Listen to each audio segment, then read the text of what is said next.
Hello everyone, ये one shot quadratic equation या द्विघात समीकरण जो कि क्लास 10th का चैप्टर 4 है को पूरा तैयार करने में आपकी हेल्प करेगा।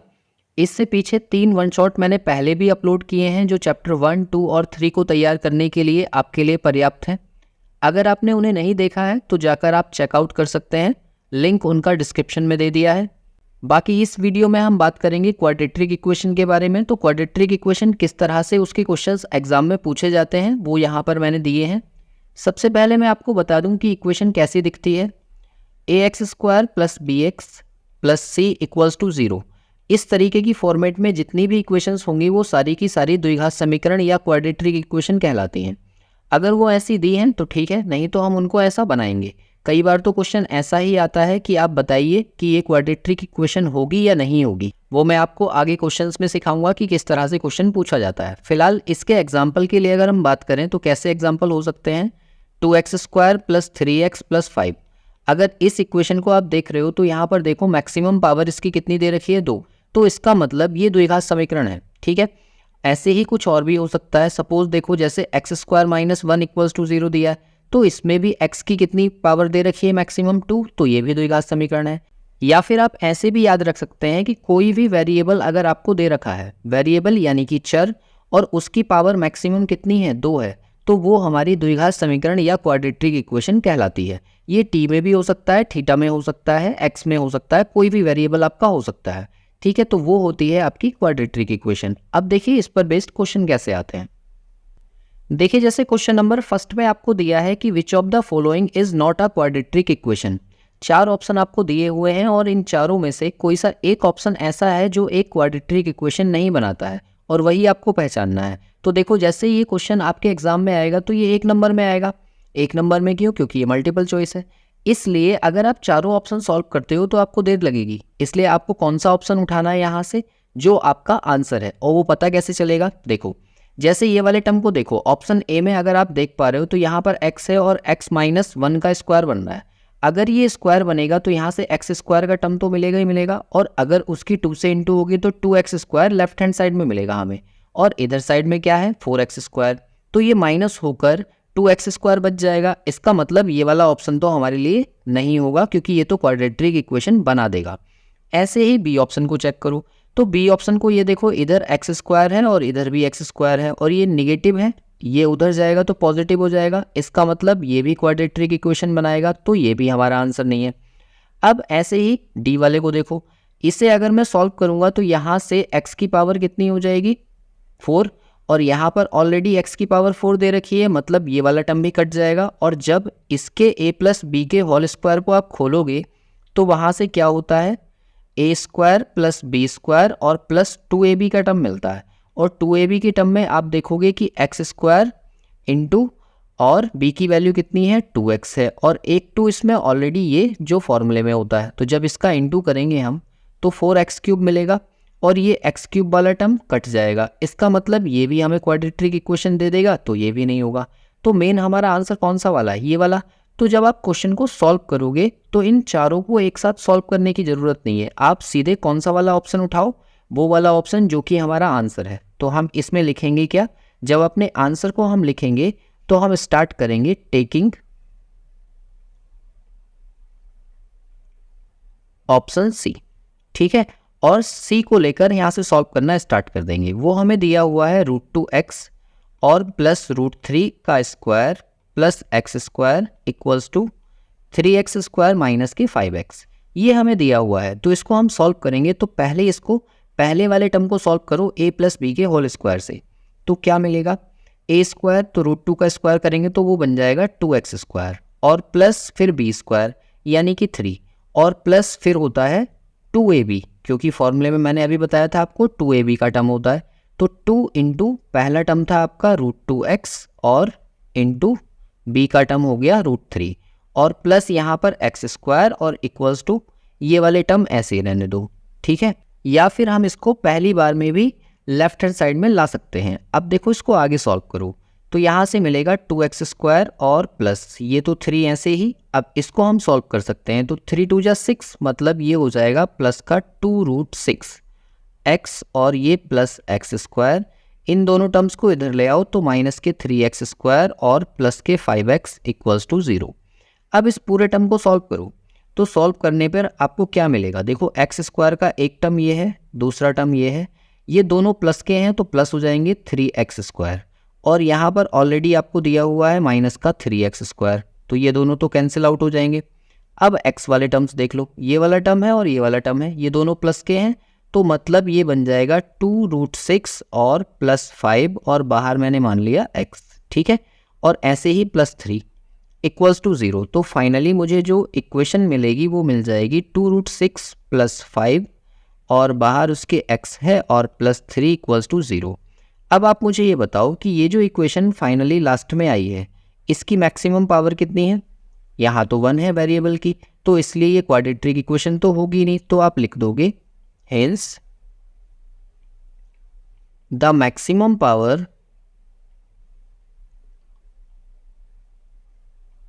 of variable is 1, so it is not a quadratic equation। ठीक है, मतलब क्योंकि जो हमें चर दिया हुआ है उसकी मैक्सिमम पावर कितनी है? 1 है, इसलिए ये एक द्विघात समीकरण नहीं होगी, और यही आपका आंसर हो जाएगा। इसके बाद देखिए क्वेश्चन नंबर 2 को, इसमें कहा है which of the following is not a quadratic equation. Same वैसे ही क्वेश्चन है जो अभी हमने किया है। आप सबसे पहले चेक करो कि कौन सा वाला ऑप्शन हमें दे सकता है जो कि एक क्वाड्रेटिक इक्वेशन ना हो। तो देखो पहले वाले को अगर मैं देखूं तो यहाँ से आप देखो ये x + 1 का स्क्वायर खुलेगा, तो यहाँ से x² का टर्म मिलेगा, और x² की टर्म की 3 से इंटू होगी तो 3x² मिलेगा, और यहाँ पर है 2x², दोनों माइनस होके एक x² का टर्म तो जरूर बचेगा। इसका मतलब ये वाला तो आंसर नहीं है, क्योंकि ये तो एक क्वाड्रेटिक इक्वेशन बना देगा। अब दूसरे वाले को देखो, इधर 2x² है और यहाँ पर x² है, जब दोनों ये माइनस होंगे तो x² यहाँ से भी बच जाएगा, इसका मतलब ये वाला भी नहीं है। ऐसे ही इस वाले को देखो, आप इस वाले ऑप्शन में अगर आप चेक करोगे तो पहले वाले टर्म का जब आप स्क्वायर करोगे तो यहाँ से 2x² का टर्म मिल जाएगा, और यहाँ पर ऑलरेडी क्या लिखा हुआ है? माइनस का 2x², तो ये जब इधर आएगा तो ये प्लस हो जाएगा, तो यहाँ से बन जाएगा आपका 4x², क्योंकि ये भी क्वाड्रेटिक इक्वेशन बनाएगा। इसका मतलब ये वाला ऑप्शन भी गलत हो गया। तो अब हमारे पास बचता है एक ही ऑप्शन, वही आंसर है, तो बस उसका सॉल्यूशन आप दिखा दो। तो यहाँ से हम कैसे स्टार्ट करेंगे? Taking option C.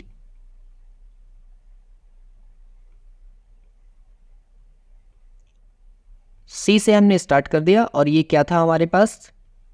x² minus 2x का स्क्वायर और इक्वल्स टू x की पावर 4 प्लस 3 प्लस 4x²। जब आप इसको सॉल्व करोगे तो पहले वाले टर्म को आप सॉल्व करो, तो यहाँ से क्या बनेगा? पहले टर्म का स्क्वायर यानी कि x की पावर 4 और प्लस दूसरे टर्म का स्क्वायर b² का टर्म आएगा, क्योंकि फॉर्मूला लगाना है, तो यहाँ से बनेगा 4x² और फिर -2ab, तो -2 इंटू x² और इंटू 2x, ये बन गया। और इक्वल में क्या दे रखा है? x की पावर 4 प्लस 3 प्लस 4x²। ठीक है, सारे टर्म्स एक साइड ले आओ, तो x की पावर 4 और प्लस ये बन गया 4x², और यहाँ से आ जाएगा ये माइनस के 2 2 जा 4 x की पावर 3 और माइनस x की पावर 4 और -3 और -4x² इक्वल्स टू 0। फिर देखोगे आप कि आधे टर्म्स तो कट गए, क्योंकि देखो यहाँ से ये कैंसिल आउट हो जाएगा, ये 4x² से कैंसिल आउट, तो क्या बचा यहाँ से? माइनस के 4x³ और -3 इक्वल्स टू 0। तो अब आप इस इक्वेशन में देखो कि वेरिएबल की मैक्सिमम पावर क्या है, तो आप लिखोगे maximum power of variable is 3। यहाँ पर मैक्सिमम पावर कितनी दे रखी है? 3, so it is not a quadratic equation.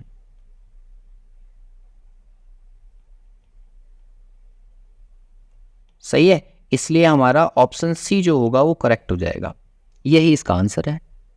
इसके बाद देखिए क्वेश्चन नंबर 3 को, उसमें कहा है a quadratic equation can have, एक द्विघात समीकरण के होते हैं कितने मूल होते हैं? यहाँ से देखो इसमें कहा है एटलीस्ट 2 रियल रूट्स, कम से कम 2 वास्तविक मूल।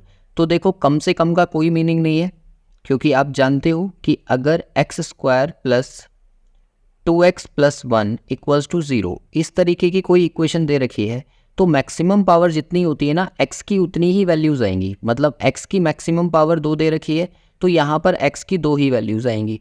अगर ये लीनियर इक्वेशन होती x प्लस 5 इक्वल्स टू 0 तो x की एग्जैक्ट एक ही वैल्यू आती। अगर ये क्यूबिक होती x cube plus 2x square plus 3x और प्लस 1 इक्वल्स टू 0, इस टाइप की कोई इक्वेशन, तो x की जो एग्जैक्ट वैल्यूज़ आएंगी वो कितनी आएंगी, 3 आएंगी। तो इसका मतलब क्या होगा, यहाँ पर एटलीस्ट नहीं हो सकता, एट मोस्ट भी नहीं हो सकता। इसका मतलब ये दोनों एलिमिनेट हो गए।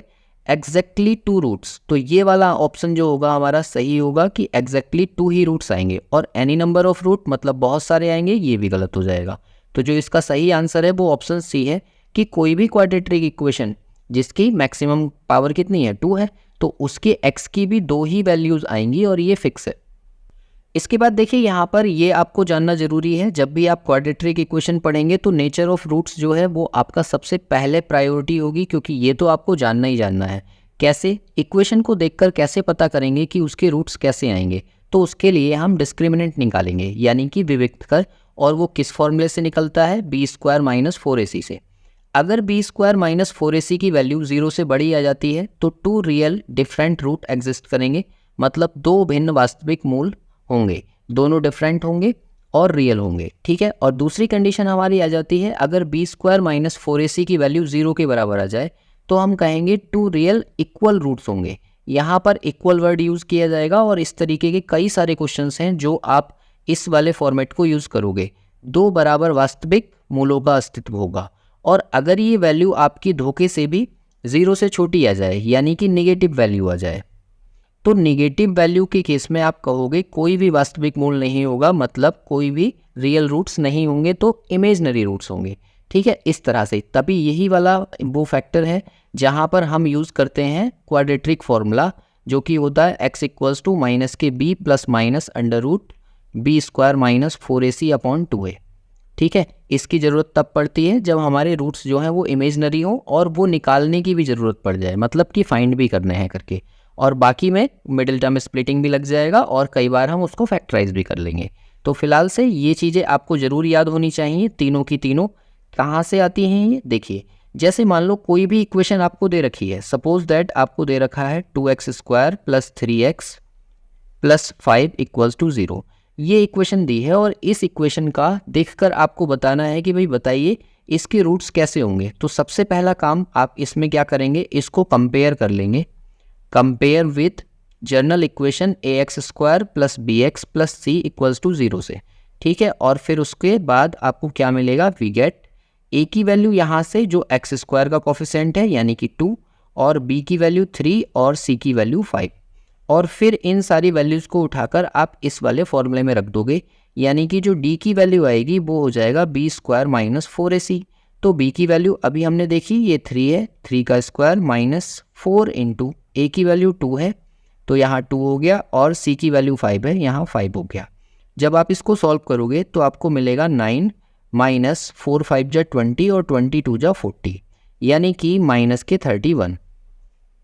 यही जो नेगेटिव वैल्यू आई है माइनस 31, ये इस बात को रिप्रेजेंट कर रही है कि जो d की वैल्यू आ गई वो छोटी आ गई किससे, 0 से, और d की वैल्यू अगर 0 से छोटी हो तो वो कंडीशन बनती है कि इस वाली इक्वेशन का कोई भी रियल रूट नहीं होगा, वास्तविक मूल नहीं होगा, ठीक है। इस तरह से हम जब कभी भी हमें ज़रूरत पड़ेगी तो हम पहले उसका d निकालेंगे और फिर उसके बाद में बताएंगे कि इसके रूट्स कैसे होंगे।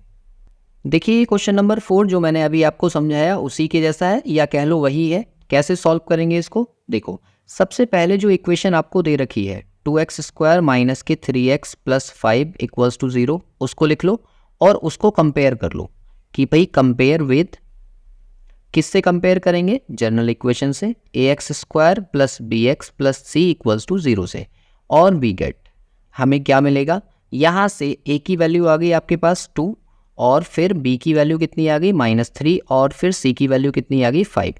अब यहाँ से आप d निकालोगे तो d का फॉर्मूला होता है b स्क्वायर माइनस 4ac, ठीक है। इक्वल के नीचे इक्वल, b की वैल्यू भर दो इसमें, माइनस का 3 स्क्वायर माइनस 4 इंटू a की वैल्यू 2 है और इंटू c की वैल्यू है 5। अब यहाँ से आप देखो -3 का स्क्वायर करोगे तो प्लस का 9 आएगा, और माइनस के 40 और ये वैल्यू कितनी आ गई -31।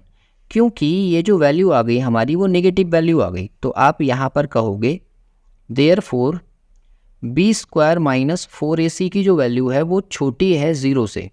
सो इसके कोई रियल रूट्स होंगे क्या? नहीं होंगे। तो आप पहली बात तो यहाँ पर ऑलरेडी आपसे ये कहा रखा है कि इसका सिर्फ और सिर्फ विविक्त कर ज्ञात कीजिए। फिलहाल आगे आप इसके और लिख सकते हो, आंसर तो हमारा यही आ गया। इसके आगे क्या लिख सकते हो? So no real root exists. ठीक है, ये इसका फाइनल आंसर लिखकर आप छोड़ सकते हो। अब देखिए क्वेश्चन नंबर 5 को। क्वेश्चन नंबर 5 में कहा है कि find the value of K का मान ज्ञात कीजिए for which the quadratic equation 2x square minus K 4x plus K equals to 0 has equal roots. तो देखो मैंने अभी आपको बताया था कि इक्वल रूट्स की कंडीशन क्या होती है। इक्वल रूट्स जब भी होते हैं तो बी स्क्वायर माइनस 4ac की वैल्यू कितनी आती है? 0 आती है। बस इसी कंडीशन की हेल्प से हम इस क्वेश्चन को सॉल्व करेंगे। तो सबसे पहले आपको इक्वेशन दे रखी है, पहले आप इक्वेशन लिख लो। तो 2x स्क्वायर माइनस के kx और प्लस के इक्वल्स टू 0। और सबसे पहले इसको आपको कंपेयर करना होगा किससे? जनरल इक्वेशन से, ताकि a b c की वैल्यू आप निकाल सको। तो इसको लिखेंगे हम compare with ax square plus bx plus c equals to 0 we get. सबसे पहले जनरल इक्वेशन से हमने कंपेयर किया तो a की वैल्यू 2 आ गई और b की वैल्यू कितनी है? माइनस के और c की वैल्यू कितनी है? प्लस के। ठीक है, अब आप यहाँ पर इसके नीचे लिखोगे 4 इक्वल रूट्स। सही है, जो हमें यहाँ पर क्वेश्चन में दिया हुआ है कि इसके इक्वल रूट्स हैं। तो 4 equal roots B square minus 4ac की जो वैल्यू आएगी वो 0 के बराबर आएगी। अब इसके अंदर वैल्यू भर दो। तो देखो b की वैल्यू कितनी है? माइनस के, तो k का स्क्वायर माइनस 4 इंटू a की वैल्यू 2 है और c की वैल्यू k है इक्वल्स टू 0। अब यहाँ से इसे सॉल्व करोगे तो ये बन जाएगा k स्क्वायर माइनस 4 2 जा 8k इक्वल्स टू 0। अब देखो यहाँ से इन दोनों में से k कॉमन आ रहा है तो मैंने k कॉमन ले लिया और k माइनस 8 इक्वल्स टू 0। यहाँ पर बनती हैं दो कंडीशन। पहली कंडीशन तो आप सीधे सीधे कह दो कि k 0 के बराबर हो जाएगा और दूसरी कंडीशन क्या होगी? k minus 8 equals to 0। तो यहाँ से k की वैल्यू कितनी आ जाएगी? प्लस के 8। इसका मतलब कि ये है कि k की जो दो वैल्यूज़ हैं 0 और 8, इन दोनों पर इस इक्वेशन के इक्वल रूट्स हो जाएंगे। तो आप कह दोगे आंसर में देयरफॉर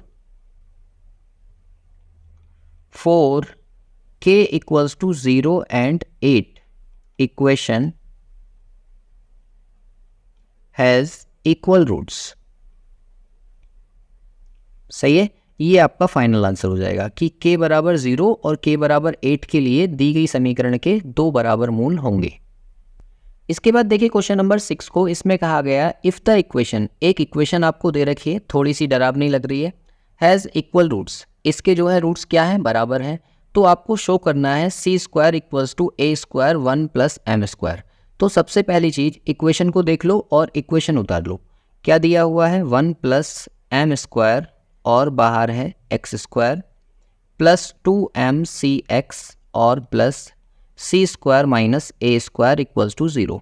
तो सबसे पहला काम आप क्या करते हो? इक्वेशन को कंपेयर करते हो जनरल इक्वेशन से। और क्योंकि यहाँ पर देखो स्मॉल a और स्मॉल c दे रखा है, इसलिए अब जो हमारी जनरल इक्वेशन हम लिखेंगे उसे कैपिटल्स में लिख लो। तो कैसे बनेगा? Compare with ax square plus bx plus capital C बराबर 0। ठीक है, वी गेट। इससे हमें क्या मिलेगा?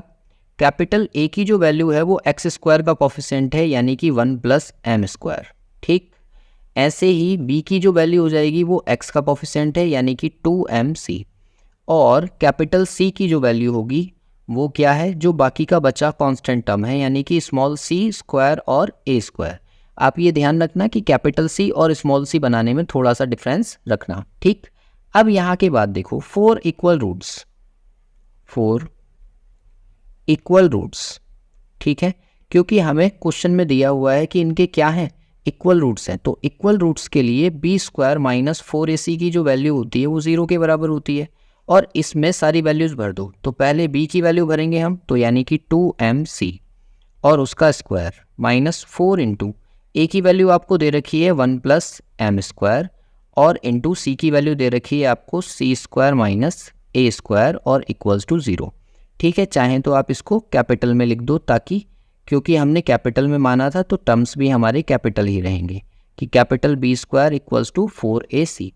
ठीक है, अब यहाँ के बाद इस वाले टर्म को आगे आपको सॉल्व करना पड़ेगा। तो देखो सॉल्व करते हैं, इसका स्क्वायर करेंगे तो 4m स्क्वायर सी स्क्वायर मिल जाएगा माइनस ये वाला 4 ऐसे रहने दो और इनकी आपस में मल्टीप्लाई कर लो, या फिर ऐसे कह लो कि ये बन जाएगा आपका 4 1 plus M square C square और प्लस इसके इंटू दूसरे में भी कर ली हमने, यानी कि 4 1 plus M square A square equals to 0। मैंने कुछ नहीं किया है, इस वाले टर्म की पूरे की इससे अगले टर्म में इंटू कर दी है। फिर आगे फर्दर मल्टीप्लाई करो तो ये मिल जाएगा 4m square C square minus 4 सी स्क्वायर की और 4 की अंदर मल्टीप्लाई कर देंगे तो 4c स्क्वायर हो गया और minus 4m square C square और plus 4 1 plus M square A square equals to 0। ऐसा मैंने क्यों किया है? ताकि मैं इन वाले टर्म्स को कट कर सकूं। देखो ये वाला टर्म इस वाले टर्म को कट कर देगा और कट करने के बाद में फाइनली मुझे क्या मिलेगा, माइनस के 4c स्क्वायर और plus 4 1 plus M square A square equals to 0। अब ये जो c स्क्वायर का टर्म है इसे दूसरी साइड भेज दो या फिर इस वाले टर्म को दूसरी साइड भेज दो, दोनों एक ही बात है। क्योंकि मुझे प्रूफ में दिख रहा है c स्क्वायर का टर्म लेफ्ट हैंड साइड में, इसलिए इसको इधर ही रहने दो। तो मैंने ये लिख दिया माइनस के 4c स्क्वायर इक्वल्स टू इस वाले टर्म को दूसरी साइड भेज दो तो माइनस के 4 1 plus M square A square. इस -4 से -4 कैंसिल आउट हो जाएगा और फाइनली मुझे क्या मिल जाएगा, c square equals to A square 1 plus M square. ठीक है, और यही शायद मुझे प्रूफ करना था, तो फाइनली आंसर भी हमारा यही हो जाएगा और लिख देंगे हम प्रूव्ड। ठीक है, इस तरह से इस क्वेश्चन को सॉल्व किया जाएगा। इसके बाद देखिए क्वेश्चन नंबर 7 को, इसमें कहा गया है कि find the positive value of k for which both quadratic equation, एक आपको ये दी हुई है और दूसरी इक्वेशन नीचे ये दी हुई है, will have real roots. Real roots इसके आने चाहिए। तो रियल रूट्स दो कंडीशन में आते हैं, या तो v स्क्वायर माइनस 4ac की वैल्यू 0 से बड़ी हो या फिर 0 के बराबर हो। तो हम दोनों ही कंडीशनों को यहाँ पर लेकर चलेंगे। देखो जैसे पहली इक्वेशन हमें दे रखी है वो क्या दी हुई है, एक्स स्क्वायर प्लस के एक्स और प्लस 64 इक्वल्स टू 0, और दूसरी इक्वेशन क्या दे रखी है, एक्स स्क्वायर माइनस 8x और प्लस के इक्वल्स टू 0। ठीक है, सबसे पहला काम आप दोनों इक्वेशन को कंपेयर कर लो और चाहे तो इसे दो पोर्शन में बांट दो। ठीक है, ताकि आपको कोई दिक्कत ना हो। इसे इधर कंपेयर कर लो, compare with general equation A X square plus B X plus C equals to 0। क्या मिलेगा, ए की वैल्यू 1 आ गई और बी की वैल्यू आ गई k और सी की वैल्यू आ गई 64। ठीक, अगर मुझे पता है कि यहाँ पर इसके रियल रूट्स हैं तो यहाँ लिखेंगे 4 रियल रूट्स, यानी कि वास्तविक मूलों के लिए v स्क्वायर माइनस 4ac की जो वैल्यू आती है वो या तो बड़ी होती है 0 से या बराबर होती है 0 के। तो इसमें वैल्यू भर दो, तो ये बन जाएगा k स्क्वायर माइनस 4 इंटू 1 और इंटू 64 इक्वल्स टू 0 या ग्रेटर एंड इक्वल्स टू 0। और फाइनली इससे क्या मिलेगा, k स्क्वायर और इस वाले टर्म को उधर भेज देते हैं तो ये बन जाएगा आपका 4 इंटू 64, और इधर से स्क्वायर हटाएंगे या इसको ऐसे लिख दो तो k की वैल्यू फाइनली आपको कितनी मिल जाएगी कि ग्रेटर एंड इक्वल होगी किसके, प्लस माइनस 16 के। ठीक है, एक कंडीशन तो ये हो गई। अब इस वाली कंडीशन के साथ इसको भी देखो, इसे जब हम सॉल्व करेंगे तो इधर भी कंपेयर करो, compare with general equation A X square plus B X plus C equals to 0, और यहाँ पर भी a की वैल्यू 1 आएगी, b की वैल्यू माइनस के 8 आ गई और c की वैल्यू कितनी आ गई, k। अब यहाँ से हम क्या निकालेंगे, 4 रियल रूट्स। इसमें जब रियल रूट्स लेंगे तो बी स्क्वायर माइनस 4ac की वैल्यू बड़ी होगी या बराबर होगी 0 के। अब इस वाले टर्म को भी सॉल्व करो तो यहाँ से क्या मिलेगा आपको, -8 का स्क्वायर और माइनस 4 इंटू 1 इंटू के इज़ ग्रेटर एंड इक्वल 0। अब इसको जब आप सॉल्व करोगे तो ये 64 हो गया और ये आएगा माइनस के 4k। ठीक है, greater and equals to 0। 4k को दूसरी साइड भेज दो तो 64 ग्रेटर एंड इक्वल 4k और 4 से इसको कट कर दो तो ये कितनी बार कट गया, 16। तो ये यहाँ से ये वाली कंडीशन आ रही है। ठीक है, अब आप देखो यहाँ पर प्लस माइनस 6 आ रहा था 16 और यहाँ पर आ रहा है k इक्वल्स टू 16। तो इन दोनों में आप ये बोल दो देयरफॉर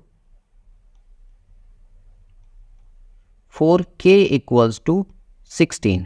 हमने कॉमन वाला ले लिया, प्लस का इधर था, इधर प्लस माइनस दोनों था तो माइनस वाला नेग्लेक्ट कर दो, प्लस वाला ले लो कि 4k बराबर 16 इक्वेशंस हैव रियल रूट्स। ठीक है, रियल रूट्स ही हमसे पूछे थे और रियल रूट्स के लिए हमने बता दिया कि k की वैल्यू कितनी होनी चाहिए, 16 होनी चाहिए और यही इसका आंसर है। इसके बाद देखिए क्वेश्चन नंबर 8 को, उसमें कहा गया है कि the roots of the equation, एक क्वाड्रेटिक इक्वेशन आपको दे रखी है, आर इक्वल, दोनों रूट्स बराबर हैं, देन इनमें से कौन सी कंडीशन होगी जो सही है। ठीक, ये आपको बताना है। तो सबसे पहला काम, आप इक्वेशन लिख लो, b minus C X square plus C minus A X और plus A minus B equals to 0 और इसको कंपेयर कर लो। कंपेयर विद किससे करेंगे, जनरल इक्वेशन, क्योंकि ए बी सी ऑलरेडी आपको दे रखा है तो आप कैपिटल्स में मान लो, मतलब ए एक्स स्क्वायर और प्लस बी एक्स और plus C equals to 0। We get, यहाँ से आपको क्या मिलेगा, देखो कैपिटल ए की वैल्यू आपको मिल गई बी माइनस सी, ऐसे ही कैपिटल बी की वैल्यू आपको मिल गई सी माइनस ए और कैपिटल सी की वैल्यू मिल गई ए माइनस बी। अब आपको दे रखा है यहाँ पर कि इसके कैसे रूट्स हैं, इक्वल रूट्स है, तो आप नीचे लिखो 4 इक्वल रूट्स। अगर इक्वल रूट्स होंगे तो बी स्क्वायर माइनस 4ac की जो वैल्यू आएगी वो कितनी आएगी, 0 के बराबर। तो अब आप इसमें वैल्यूज़ भर दो, तो b की वैल्यू कितनी थी हमारी, c माइनस ए, उसका स्क्वायर माइनस 4 इंटू ए की वैल्यू है आपके पास b माइनस सी और इंटू c की वैल्यू है आपके पास a minus B equals to 0। अब इस वाले टर्म को सॉल्व करना है और देखना है कि कैसा रिलेशन यहाँ से बनेगा। तो इस टर्म को सॉल्व करने के लिए पहले वाले टर्म में लगाओ a माइनस बी का स्क्वायर, तो ये हो जाएगा a square plus B square minus 2ab। ठीक है, 2ac हो जाएगा ये और माइनस 4। अब ये 4 के बाद इन दोनों टर्म की आपस में मल्टीप्लाई कर लो, तो ब्रैकेट लगा लो पहले, A B minus B square minus A C और plus B C equals to 0। कुछ नहीं किया है, सिर्फ मल्टीप्लाई किया है। फिर आगे इसको और सॉल्व कर दो, तो सी स्क्वायर प्लस ए स्क्वायर माइनस 2ac माइनस, अब इस 4 की अंदर मल्टीप्लाई करो तो ये हो जाएगा 4ab और minus minus plus 4b square और प्लस 4ac और प्लस माइनस के 4bc इक्वल्स टू 0। यहाँ पर ac है और यहाँ पर 4ac है तो दोनों को माइनस किया जा सकता है, मतलब c square plus a square और इन दोनों को मैंने सॉल्व कर दिया तो यहाँ से बच गया प्लस 2ac और माइनस के 4ab और प्लस 4b स्क्वायर और माइनस के 4bc इक्वल्स टू 0। मैंने कुछ नहीं किया है, सिर्फ 4ac वाले टर्म को और 2ac वाले टर्म को सॉल्व करके ये वाली इक्वेशन बना ली। अब इस वाली इक्वेशन को अगर आप ध्यान से देखो तो एक आइडेंटिटी हमारे पास होती है, कौन सी वाली, x plus Y plus Z का होल स्क्वायर किसके बराबर होता है, x square plus Y square plus Z square और plus 2xy plus Y Z और प्लस zx। ये आपने क्लास 9th में पढ़ी है। और इस आइडेंटिटी को अगर आप देख पा रहे हो तो ज़रा घूर कर देखो, ये ऊपर जो लिखी हुई लाइन आपको दिख रही है वो इस आइडेंटिटी से इसका स्क्वायर बना देगी और इसका स्क्वायर बनने के बाद ये फाइनली आंसर क्या दे देगी हमें, c plus a minus 2b का होल स्क्वायर, और इक्वल में तो 0 चल ही रहा है तो ये 0 के बराबर। अब यहाँ से देखो, कोई भी स्क्वायर का टर्म तभी 0 के बराबर हो सकता है जब वो अपने आप में 0 के बराबर हो। इसका मतलब ये है कि मुझे यहाँ से c plus a minus 2b बराबर 0 लिखना पड़ेगा, यहाँ इम्प्लाइज लगा दो और फिर आपको क्या करना है, 2b वाले टर्म को दूसरी साइड भेज दो, तो 2b बराबर कितना आ जाएगा, a प्लस सी, और ये हमारा फाइनल रिलेशन यहाँ से बन के आया और इसके जैसा रिलेशन आपको कौन सा वाला दिख रहा है, जो कि ऑप्शन डी में दिया हुआ है। तो डी ही इसका करेक्ट आंसर हो जाएगा। इसके बाद देखिए क्वेश्चन नंबर 9 को, उसमें कहा गया है कि if the sum of squares of two consecutive natural numbers is 313 find the numbers. मतलब दो संख्याएं आपको माननी पड़ेंगी। तो आप कहो let the first number be X. पहले नंबर को आपने x मान लिया, तो दूसरा नंबर क्या हो जाएगा, सेकेंड नंबर बी। क्योंकि कॉन्जिक्यूटिव है, कॉन्जिक्यूटिव का मतलब ठीक इससे अगला, तो आप दूसरा मान लो x + 1। ठीक, ये दो नंबर्स हो गए। अब इसके नीचे लिखो अकॉर्डिंग टू क्वेश्चन। और क्वेश्चन में क्या कहा गया, इन दोनों का स्क्वायर, मतलब पहले नंबर का भी स्क्वायर और दूसरे नंबर का भी स्क्वायर, और उन दोनों का जो सम है वो कितना दे रखा है, 313 दे रखा है। ठीक है, इसके बाद यहाँ से बना लो क्वाड्रेटिक इक्वेशन। कैसे बनेगी, पहले हम इसको सॉल्व कर लेते हैं। तो ए स्क्वायर, ये वाला टर्म ऐसे रहने दो, इसमें लगाओ a + b का whole square, a² + b² + 2ab, और इस 313 को ले आओ इधर साइड में = 0। अब इसके आगे इसको आगे और सॉल्व कर लो, ये दोनों प्लस हो जाएंगे, तो ये हो जाएगा 2x² और प्लस 2x। ठीक है, और माइनस ये वाला 1 इसमें से माइनस हो जाएगा, तो ये 312 = 0 हो जाएगा। यहाँ से हमारी इक्वेशन दिख रही है कि ये पूरी इक्वेशन, इसमें भी 2 है, इसमें भी 2 है, और यहाँ पर भी ये 2 से डिवाइड हो जाएगा। तो इस इक्वेशन को 2 से डिवाइड कर दो। तो आप लिख दो डिवाइड बाय 2। 2 से डिवाइड करोगे तो क्या मिल जाएगा, x² + x माइनस 2 से इसको डिवाइड कर दो, तो ये आ गया 156 = 0। ये आ गई हमारी क्वाड्रेटिक इक्वेशन, जिसके हमें फैक्टर्स करने हैं। तो अब इसके फैक्टर करो आप मिडिल टर्म स्प्लिटिंग से। तो मिडिल टर्म स्प्लिटिंग में क्या करना होता है, ये वाला जो नंबर आपको दिया हुआ है 156, इसका इंटू करते हैं x² के कोफिशिएंट से, जो कि 1 है, और मल्टीप्लाई करने के बाद जो आया, मतलब 156 आया, तो उसके ऐसे फैक्टर्स करो जो प्लस करके 1 दे जाएं। तो आप इन दोनों नंबर्स को अगर देख रहे हो तो 12 × 13 दोनों का मल्टीप्लाई करने के बाद ये वैल्यू बनेगी, और मैं 12 में से 13 को माइनस कर लूँ तो मुझे 1 भी मिल जाएगा। इसलिए क्योंकि प्लस का 1 चाहिए, इसको हम कैसे लिखेंगे, x² + के 13x माइनस के 12x और माइनस 156 = 0। अब देखो पहले दो टर्म्स में से x कॉमन आ जाएगा, तो x मैंने कॉमन ले लिया, x + 13 बच गया, और दूसरे दो टर्म्स में से माइनस के 12 कॉमन आ जाएगा, तो यहाँ से x + 13 = 0। इस वाले टर्म को हम ऐसे लिख देंगे कि ये ऐसे दिखेगा और ये ऐसे, ठीक है, = 0। अब इसके बाद इफ़ पहले वाले टर्म को 0 करो, x - 12 = 0, देन x की वैल्यू कितनी आ जाएगी, 12 आ जाएगी। और अगर ये पहला नंबर 12 हमारे पास आ गया तो दूसरा नंबर क्या होगा, सो सेकेंड नंबर बी या इज कितना हो जाएगा, वो x + 1 था, तो यहाँ पर हो गया 12 + 1 यानी कि 13, और 13 ही इसका आंसर है। एक और टर्म हमने छोड़ दिया, दूसरा वाला। दूसरे वाले टर्म को अगर हम बराबर करते हैं, इफ़ x + 13 = 0, देन x की वैल्यू कितनी आएगी, माइनस के 13। और क्योंकि हमसे क्या कहा गया था कि नेचुरल नंबर चाहिए, ये तो नेगेटिव नंबर है, तो आप कह दोगे -13 is not a natural number. सही है, इसलिए जो दूसरी वैल्यू थी उसको हमने नेग्लेक्ट कर दिया। इसके बाद देखिए क्वेश्चन नंबर 10 को, इसमें कहा गया है find 2 consecutive positive integers whose sum of square is 365। अब यहाँ से देखो पहले वाले को लेट कर लो, लेट फर्स्ट इंटीजर, पहला इंटीजर हमने x मान लिया, ठीक है, और x मानने के बाद में सेकंड क्या हो जाएगा, यहाँ से लिख लो सेकंड इंटीजर b, क्योंकि कॉन्जिक्यूटिव है इसलिए x + 1 हो जाएगा। और फिर अकॉर्डिंग टू क्वेश्चन, और अकॉर्डिंग टू क्वेश्चन हमें क्या दिया हुआ है, दोनों का स्क्वायर, मतलब x का स्क्वायर और x + 1 का स्क्वायर, और उन दोनों का जो सम है वो कितने के बराबर है, 365 के बराबर है। अब इसको आगे सॉल्व कर लो, तो ये तो ऐसे ही रह गया, इसमें लगा दो a + b का whole square, a² + b² + 2ab और माइनस 365 = 0।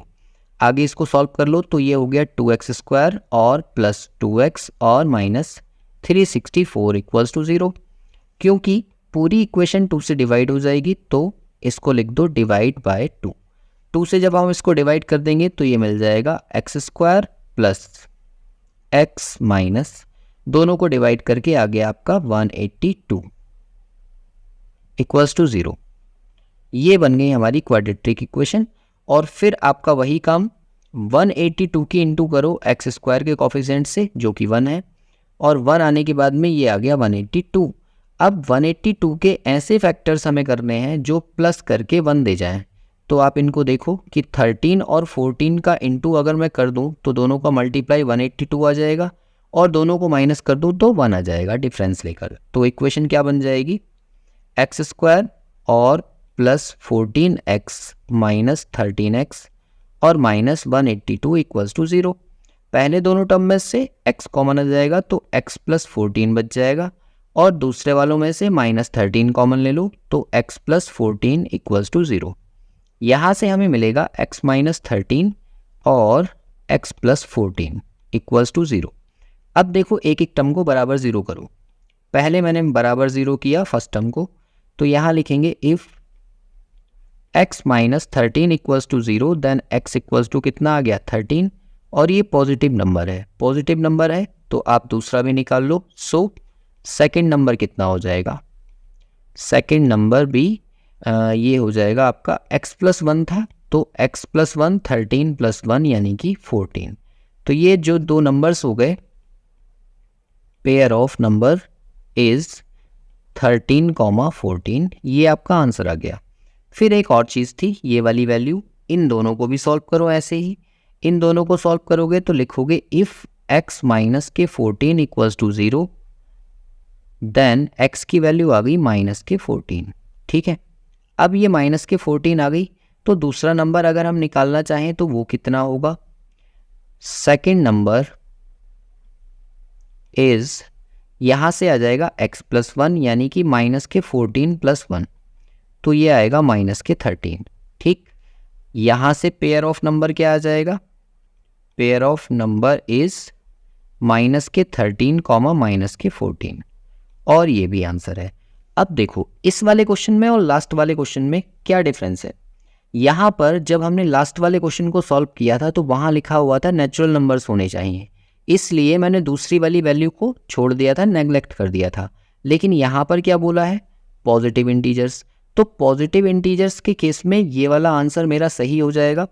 लेकिन ये जो दोनों वैल्यूज़ हैं ये नेगेटिव है, ये नेगेटिव है इसलिए हम बोल देंगे कि क्योंकि ये वाले जो पेयर है ये क्या है, नेगेटिव है, इसलिए हम इनको नेग्लेक्ट कर रहे हैं। यहाँ पर नेचुरल नंबर नहीं बोलेंगे। कई बार क्या होता है इस क्वेश्चन में सिर्फ पूछ लेता है कि कॉन्जिक्यूटिव इंटीजर्स बताइए, पॉजिटिव या नेगेटिव का जिक्र नहीं करता, तो उस केस में हमारा ये आंसर भी सही हो जाएगा।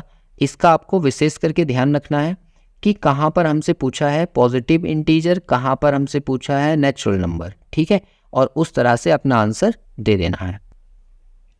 क्वेश्चन नंबर 11 को देखो, इसमें कहा गया है कि is it possible to design a rectangular park of perimeter 80 metre and area 400 square metre, if yes find the length and the breadth. मतलब क्या एक ऐसा पार्क बनाना संभव है जिसका परिमाप तो हो 80 मीटर और क्षेत्रफल हो 400 वर्ग मीटर।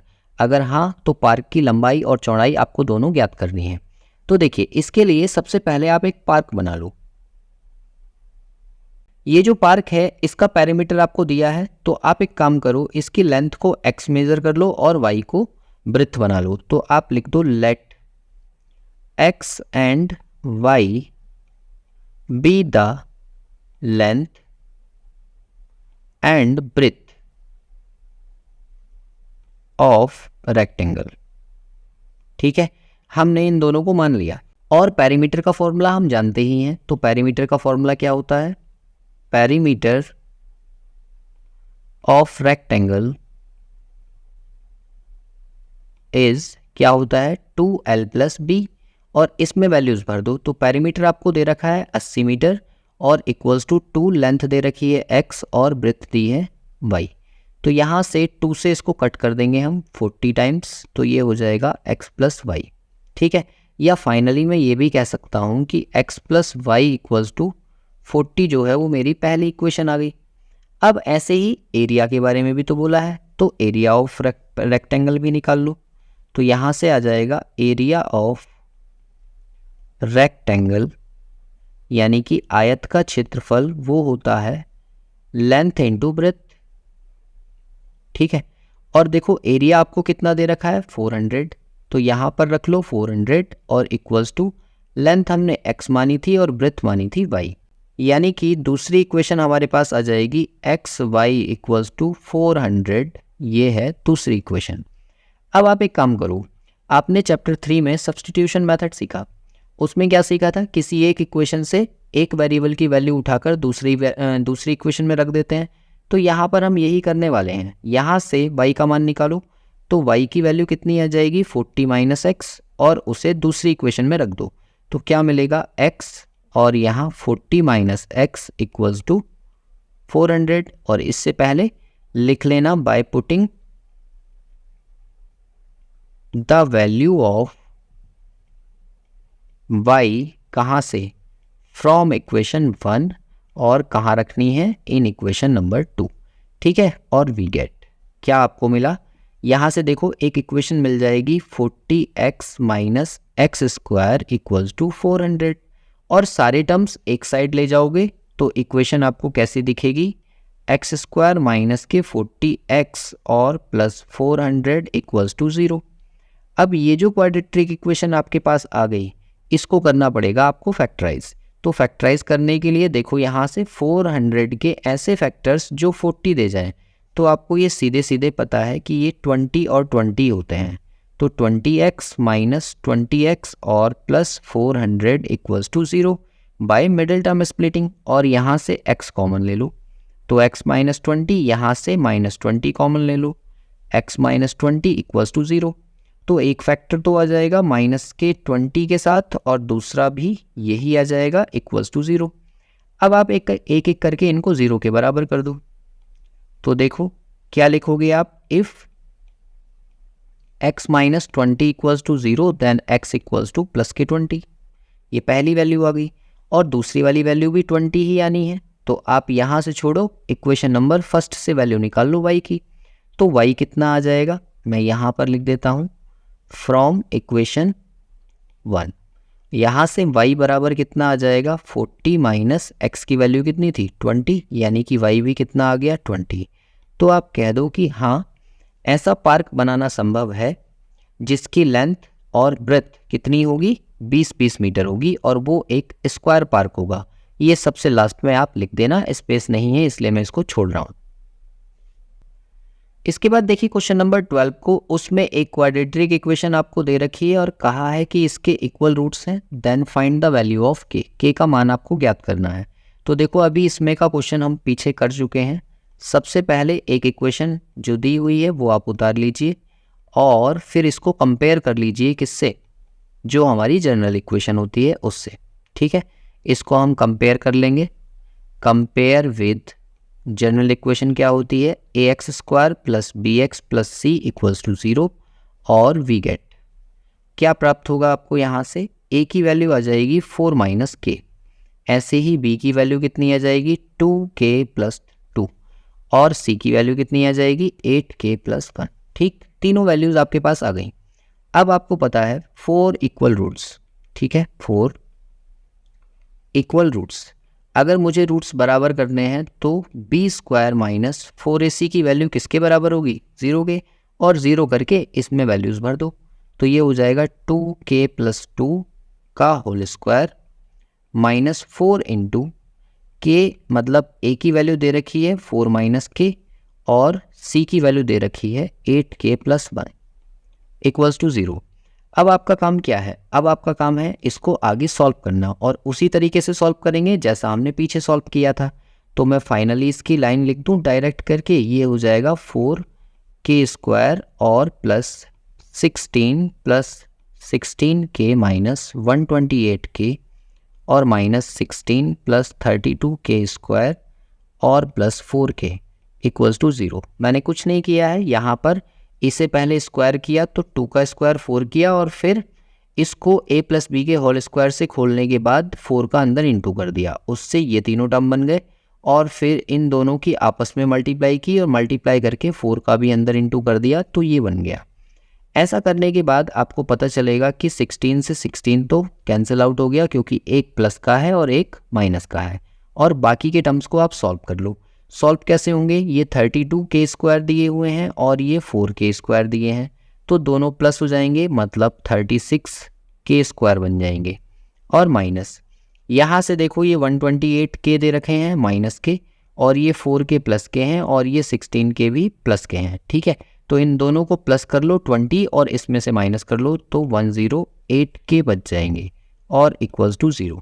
ठीक, इन दोनों में से 36k मैं आसानी से कॉमन ले सकता हूँ, तो k माइनस 3 इक्वल्स टू 0 बच जाएगा। अब पहला टर्म तो यही 0 के बराबर कर दो। अगर 36k इक्वल्स टू 0 होगा तो यहाँ से k इक्वल्स टू 0 आएगा, क्योंकि 36 तो 0 के बराबर नहीं हो सकता। और दूसरा, if k minus 3 equals to 0 then k equals to 3 आ जाएगा, तो ये दूसरी वैल्यू आ गई। इसका मतलब ये है कि k बराबर 0 और k बराबर 3 के लिए दी गई समीकरण के बराबर मूल होंगे, और वही आपका आंसर है। तो लास्ट में आप यही लिख देंगे 4k equals to 0 and k equals to 3 equation have equal roots. Question number 13 को देखो, इसमें कहा गया है कि find the value of k का मान ज्ञात कीजिए for which one root of quadratic equation जो आपको दी हुई है इज 6 टाइम्स द अदर। ये क्वेश्चन मस्त है क्योंकि ये बेस्ड है आपका लास्ट वाली एक्सरसाइज पर। लास्ट वाली कौन सी एक्सरसाइज, चैप्टर 3। अगर आपने उसका वन शॉट नहीं देखा है तो आई बटन पर क्लिक करके आप उसको देख सकते हैं। इम्पोर्टेंट है क्योंकि वो आपको सीखना ज़रूरी है, क्योंकि लीनियर इक्वेशन जो है ना अक्सर सॉल्व करने के लिए आती रहती हैं। फिलहाल आपको यहाँ पर क्या करना है, देखो यहाँ इक्वेशन आपको दे रखी है kx² माइनस के 14x प्लस 8 इक्वल्स टू 0, और इस इक्वेशन के लिए बोला गया है कि इसका जो एक रूट होगा वो दूसरे वाले का 6 टाइम्स होगा। तो आपको लेट करना पड़ेगा, let alpha and beta be the roots कह लो या ज़ीरोज़ कह लो, आपकी मर्जी है, ज़ीरोज़ ऑफ गिवन इक्वेशन। ठीक है, अब गिवन इक्वेशन के ज़ीरोज़ हम निकाल रहे हैं, तो हमें क्या मिल जाएगा, अकॉर्डिंग टू क्वेश्चन यहाँ पर बीटा के बारे में बोला गया है कि वो 6 अल्फ़ा के बराबर होगा, तभी तो ये वाली कंडीशन सेटिस्फाई होगी कि एक मूल जो है वो दूसरे वाले का 6 गुना है। ठीक है, और दूसरा वाला जो है वो क्या रहेगा, वो तो अल्फ़ा ही रहेगा। तो यहाँ से इसके अकॉर्डिंग हम सम ऑफ ज़ीरोज़ निकाल सकते हैं। तो सम ऑफ ज़ीरोज़ क्या होता है, मूलों का योग, जो कि हम निकालते थे माइनस b अपॉन a की हेल्प से। तो यहाँ से देखो सम ऑफ ज़ीरोज़, पहला तो अल्फ़ा हो गया और प्लस दूसरा बीटा, तो बीटा क्या हो जाएगा 6 अल्फ़ा, और इक्वल्स टू माइनस के b की वैल्यू कितनी है -14, तो आप इसको कह दो माइनस माइनस के 14 अपॉन a की वैल्यू कितनी है k। तो यहाँ से फाइनली आपको 7 अल्फ़ा की वैल्यू कितनी आ जाएगी 14 अपॉन k के बराबर।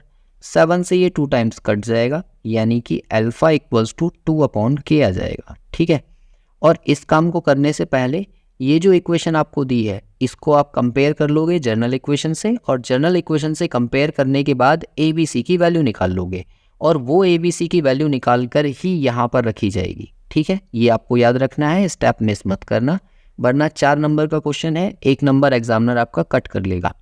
अब देखो यहाँ से ये तो हमने सम ऑफ ज़ीरोज़ निकाल लिया, इसके बाद प्रोडक्ट ऑफ ज़ीरोज़ निकाल लो।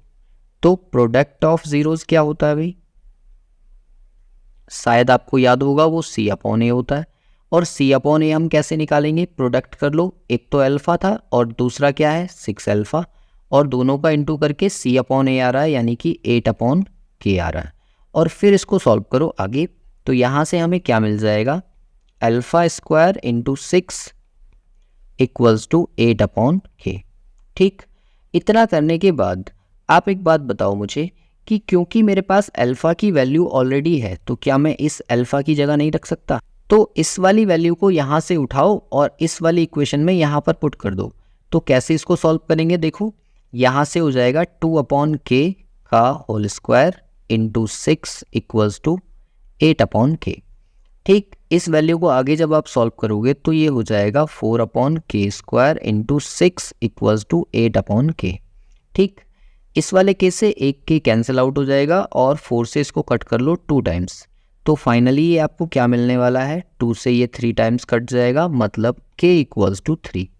और k इक्वल्स टू 3 ही वो वैल्यू है जहाँ पर एक रूट जो है वो दूसरे वाले का 6 गुना हो जाएगा। तो आप कह दोगे at k equals to 3 1 root of the given equation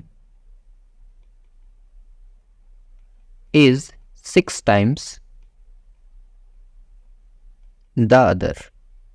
ठीक है, लास्ट में लैंग्वेज में अपना आंसर जरूर लिखा करो, वो आपके प्लस मार्क्स होते हैं। ठीक है, यहाँ से आपने देख लिया कि हमने क्या किया था, एक को माना अल्फ़ा और दूसरे को माना 6 अल्फ़ा, उसके अकॉर्डिंग सम ऑफ ज़ीरोज़ निकाले और प्रोडक्ट ऑफ ज़ीरोज़ निकाले और वहाँ से दोनों वैल्यूज़ भर के दोनों को आपस में सॉल्व कर लिया और k की वैल्यू फाइनली निकाल ली। यही हमारा आंसर है। इसके बाद देखिए क्वेश्चन नंबर 14 को, उसमें कहा गया है कि find the roots of the quadratic equation. एक क्वाड्रेटिक इक्वेशन आपको दे रखी है। तो देखो ये क्वेश्चन अगर मान लो 2 नंबर में आता है तो हम इसको डायरेक्ट सॉल्व कर सकते हैं कि 2x square minus x minus 6 यहाँ पर दिया है इक्वल्स टू 0। तो बाय मिडिल टर्म स्प्लिटिंग इसको हम कैसे करते हैं, 6 की 2 से मल्टीप्लाई करेंगे तो 12 आ जाएगा। और अब हमें 12 के ऐसे फैक्टर्स करने हैं जो कि हमें -1 दे के जाए, यानी कि मैं इसको लिख सकता हूँ 4 3 जा 12, दोनों का इंटू करेंगे तो 12 आएगा और दोनों को माइनस करेंगे तो 1 आएगा। बस इसी के अकॉर्डिंग इसको सॉल्व कर दो। तो ये हो जाएगा 2x स्क्वायर माइनस 4x और plus 3x minus 6 equals to 0।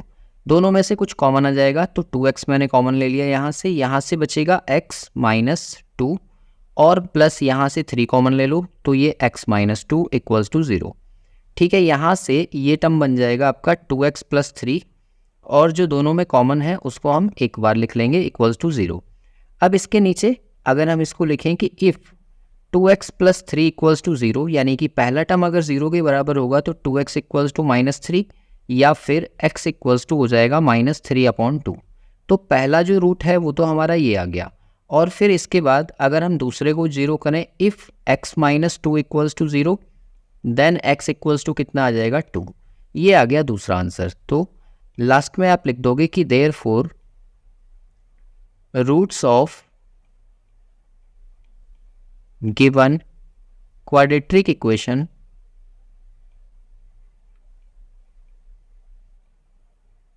Are क्या हो जाएंगे 3/2 और 2। यही हमारा फाइनल आंसर है। लेकिन मान लो यही क्वेश्चन आपका 4 नंबर में दिया होता तो आप इसको कैसे सॉल्व करते, फिर आप इसके लेंथ को बढ़ाने के लिए इसके अंदर नेचर ऑफ रूट्स का पोर्शन जो है वो और ऐड कर देते। मतलब सबसे पहले इसको कंपेयर कर लो, ABC की वैल्यू निकाल लो और डिस्क्रिमिनेंट यानी कि b स्क्वायर माइनस 4ac की वैल्यू निकाल लो। अगर वो 0 के बराबर आती है तो कहेंगे इक्वल रूट्स हो जाएंगे, 0 से बड़ी होती है तो आप कहेंगे 2 डिफरेंट डिस्टिंक्ट रूट हो जाएंगे, और अगर वो 0 से छोटी होती है तो फिर बोल देंगे आप कि इसके इमेजिनरी रूट्स हो जाएंगे। और फिर उसके बाद में इसको फैक्टराइज करो तो यहाँ से क्या है, आपके क्वेश्चन की थोड़ी सी लेंथ बढ़ जाएगी और आपको 4 मार्क्स पूरे मिल जाएंगे। इसके बाद देखिए क्वेश्चन नंबर 15 को, तो उसमें कहा गया है कि solve the given quadratic equation by factorisation method. तो यहाँ पर एक इक्वेशन आपको दे रखी है और उसको आपको फैक्टराइजेशन मेथड से सॉल्व करना है। तो देखो सबसे पहले तो इसे हम क्वाड्रेटिक इक्वेशन बना लेते हैं, क्योंकि अभी ये हमें जनरल फॉर्मेट में नहीं दिख रही। तो इसके लिए आप क्या काम करोगे, देखो जिनको ये नहीं आता बहुत ही ध्यान से देखना मैं किस तरह से इसको सॉल्व कर रहा हूँ। पहले आपको क्या करना है, इसका लेफ्ट हैंड साइड का एलसीएम लेना है। तो नीचे वाले दोनों टर्म्स को इनटू में लिख लो, मतलब x माइनस 2 और इंटू x, और फिर इसकी इंटू इसमें माइनस इसकी इंटू इसमें करनी है। तो यहाँ से ये आ जाएगा x इंटू एक्स प्लस 3 और बीच में माइनस का साइन था, और इधर वाले टर्म की 1 माइनस एक्स की इंटू किससे कर दी, x माइनस 2 से, और इक्वल्स टू कितना आ गया 17/4। ठीक, इसके बाद में क्या काम करेंगे, फिर से इसका अंदर इंटू कर दो तो ये हो जाएगा x स्क्वायर प्लस 3x, और माइनस जब इस माइनस की इससे पहले की अंदर इंटू करो, पहले इन दोनों ब्रैकेट्स की इंटू कर लो। तो यहाँ से क्या मिलेगा, 1 की इंटू एक्स से होगी तो यहाँ x मिलेगा, फिर -2, फिर माइनस एक्स स्क्वायर और प्लस 2x। ठीक है, और अपॉन के टर्म की भी इंटू कर लो तो ये हो जाएगा x स्क्वायर माइनस 2x, और इक्वल में क्या चल रहा है 17/4। फिर इससे आगे इस वाले माइनस की अंदर मल्टीप्लाई कर दो, तो मल्टीप्लाई करके क्या मिलेगा, x square plus 3x minus x और प्लस 2 और प्लस एक्स स्क्वायर और माइनस 2x, और अपॉन में जो टर्म है वो क्या है, x square minus 2x equals to 17/4। अब देखो इसके बाद में आप क्या करोगे, इसके बाद अगर आप देख पा रहे हैं तो देखो यहाँ पर 2x दिया है माइनस का, और ये x माइनस का है, और प्लस का 3x है, यानी कि ये तीनों टर्म्स आपस में कैंसिल आउट हो जाएंगे और बाकी के जो बचे हुए टर्म है उनको प्लस कर लो। तो ये वाला एक्स स्क्वायर इस वाले एक्स स्क्वायर के साथ प्लस होगा तो ये 2x स्क्वायर बन जाएगा और प्लस 2, और अपॉन में क्या दिया हुआ है एक्स स्क्वायर माइनस के 2x, और इक्वल में आ गया आपका 17/4।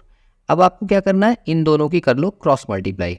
तो क्रॉस मल्टीप्लाई करके क्या मिलेगा, देखो इस 4 की इंटू होगी तो 4 2 जा 8 एक्स स्क्वायर हो जाएगा, और प्लस 4 2 जा 8 इक्वल्स टू 17 की इससे इंटू करो तो ये हो जाएगा 17 एक्स स्क्वायर, और माइनस 17 2 जा 34x। अब ये सारे टर्म्स एक साइड कर लो। तो जब एक साइड इनको करोगे तो आपको फाइनली क्या मिल जाएगा, 17 एक्स स्क्वायर माइनस के 34x और माइनस 8 एक्स स्क्वायर और माइनस 8 इक्वल्स टू 0।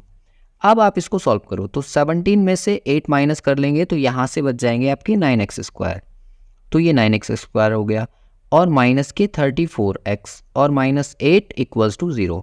अब जो इक्वेशन हमें मिली है ये है हमारी जनरल फॉर्मेट जो कि क्वाड्रेटिक इक्वेशन होती है।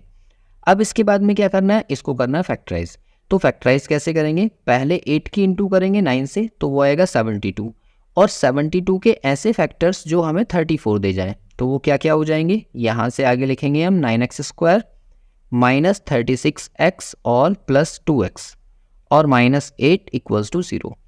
पहले दोनों टर्म्स में से 9x कॉमन आ रहा है तो 9x कॉमन ले लो, और ये हो जाएगा x माइनस 4 और plus 2 x minus 4 equals to 0। यहाँ से ये बन जाएगा 9x प्लस 2, और दूसरा फैक्टर आ जाएगा आपका x minus 4 equals to 0। If 9x plus 2 को अगर आप 0 करते हो देन x इक्वल्स टू आ जाएगा आपका माइनस के 2/9, ये x की पहली वैल्यू है। And if 9x x minus 4 equals to 0 करेंगे तो x की वैल्यू आ जाएगी प्लस के 4, ये x की दूसरी वैल्यू है, और यही दोनों हमारे आंसर हैं। हालांकि हमसे क्या कहा गया है, हल करने के लिए बोला गया है, तो आप इसको यहीं पर छोड़ देंगे और यही इस क्वेश्चन का फाइनल आंसर है। तो फाइनली आप लिख दोगे hence x equals to minus के 2/9 and 4 is the solution of given quadratic equation. ठीक है, और ये आपका आंसर हो गया। इसके बाद देखिए क्वेश्चन नंबर 16 को। तो 16 में कहा गया है कि find a natural number whose square diminished by 84 is equal to the thrice of 8 more than the given number. मतलब कहने का यह है कि एक ऐसी प्राकृतिक संख्या ज्ञात कीजिए जिसके वर्ग में से 84 कम करने पर वह दी हुई संख्या से 8 अधिक वाली संख्या के 3 गुने के बराबर होगा। तो आप इसमें क्या काम करो, सबसे पहले उस नंबर को लेट कर लो कि वो नंबर क्या था, x था। ठीक है, तो लिखेंगे इसमें हम let x be the required natural number. ठीक है, क्योंकि हमें वो नेचुरल नंबर ही तो निकालना है तो हमने उसको क्या मान लिया, x मान लिया। और फिर सीधे लिखो अकॉर्डिंग टू क्वेश्चन। क्वेश्चन के अकॉर्डिंग आपको क्या कंडीशन दे रखी है कि जो नंबर दिया हुआ है उसका अगर हम स्क्वायर कर दें और उसको 84 कम कर दें तो 84 इसमें से माइनस कर दो तो वो किसके बराबर होगा, उसी नंबर के जो हमने माना था उसमें 8 जोड़ने के बाद जो नंबर हमें मिलेगा उसके 3 गुने के बराबर है। और यहाँ से आप अपनी इक्वेशन को डिज़ाइन कर लो। तो क्या मिलेगी, एक्स स्क्वायर माइनस के 84 और इक्वल्स टू इस 3 के अंदर इंटू करोगे तो ये 3x हो जाएगा और 8 3 जा हो जाएंगे आपके 24। सारे टर्म्स एक साइड ले आओ तो ये हो जाएगा एक्स स्क्वायर माइनस के 3x और माइनस 24 माइनस के 84 इक्वल्स टू 0।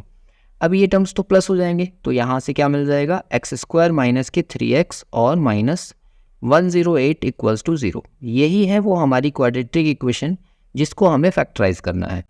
तो इसको फैक्टराइज करने के लिए आप क्या करोगे, 108 के ऐसे फैक्टर्स जो हमें माइनस करके 3 दे जाएं तो वो क्या क्या हो जाएंगे, आप सीधे लिख दो एक्स स्क्वायर माइनस के 12x और प्लस 9x। ठीक है, 12 9 जा 108 होता है और माइनस 108 इक्वल्स टू 0। इन दोनों में से क्या कॉमन आ जाएगा, x यानी कि माइनस के 12 और ये दोनों में से प्लस 9 कॉमन ले लो, x माइनस 12 इक्वल्स टू 0। पहला फैक्टर आ गया आपके पास x माइनस 12 और दूसरा आ गया x प्लस 9 और इक्वल्स टू 0। अब यहाँ से क्या काम करोगे, इन्हें पर्टिकुलरली अलग अलग जीरो के बराबर कर दो। तो अगर हम कहते हैं कि if x minus 12 equals to 0 होगा देन x की वैल्यू कितनी आएगी 12। और दूसरा नंबर क्या था हमारा, if x plus 9 equals to 0 हम करते हैं तो x की वैल्यू आ जाएगी -9। तो आप एक बात सोचो, हमने कौन सा नंबर माना था, हमने माना था एक नेचुरल नंबर।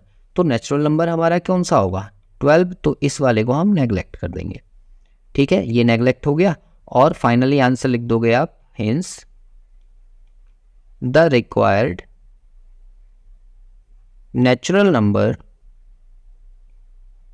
इज 12, और यही आपका फाइनल आंसर होगा। इसके बाद देखिए क्वेश्चन नंबर 17 में क्या कहा गया है कि अ train cover a distance of 360 kilometre at a uniform speed. मतलब एक ट्रेन जो है वो 360 किलोमीटर की दूरी तय करती है।